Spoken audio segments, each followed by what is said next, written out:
Rescue breathing. It is a life-saving intervention in which air is blown into a person's mouth in case he or she stops breathing.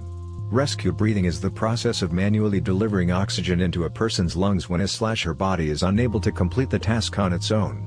It is often paired with CPR, but can also be used alone if the victim's heart is still beating. According to American Heart Association, one rescue breath should be given every 6 to 8 seconds, while the duration of each breath may take 1 second to administer. Excessive ventilation, too many rescue breaths, should be avoided, and always try to focus on quality over quantity for rescue breathing. Indications for rescue breathing. Rescue breathing may be needed in following conditions: near drowning, choking incidents, victims of drug overdose, unresponsive children/adults with presence of heartbeat, cardiac arrest victims, unconscious victims, breathing abnormally. In many conditions, cardiac arrest is preceded by respiratory disorders. Thus, it is important to identify and manage respiratory issues in order to prevent cardiac arrest.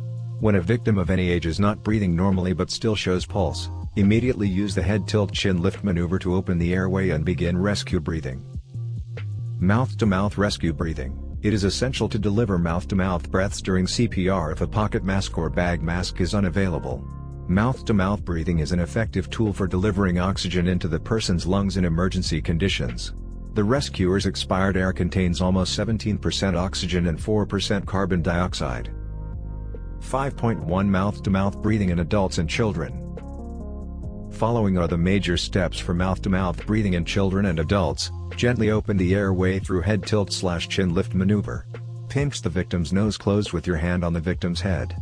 Most important step is to create a seal by using your lips to surround the victim's mouth. Blow into the victim's mouth for 1 full second and observe for chest to rise. If the chest does not rise, then tilt the victim's head further back. Give an additional breath for over 1 second.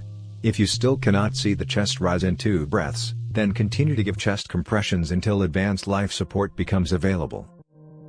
5.2 Mouth-to-mouth/nose rescue breathing in infants. Cover the infant's mouth and nose while performing rescue breathing on an infant. Remember following steps for rescue breathing in infants. Gently open the airway through head tilt/chin lift maneuver. Most important step is to create a seal by using your lips to surround the infant's nose and mouth. Gently blow into the infant's nose and mouth for 1 full second. Remember that an infant's lungs are smaller as compared to an adult's and need a smaller volume of air. Closely monitor for the infant's chest to rise. If you cannot observe the chest rise, then readjust the tilt of the infant's head. Deliver an additional breath and observe for the infant's chest to rise. If you still cannot see the chest rise in 2 breaths, then continue to give chest compressions until advanced life support becomes available. Rescue breathing and advanced airway insertion. Insertion of advanced airway may take time, thus the rescue team should continue mouth-to-mouth, mouth-to-mask, or bag mask ventilation. An advanced airway, supraglottic airway, endotracheal tube, or laryngeal mask airway, provides a more stable way of delivering breaths and should, therefore, be inserted as soon as possible during a resuscitation effort. Once an advanced airway is inserted, the compression to breath ratio should be adjusted as mentioned below.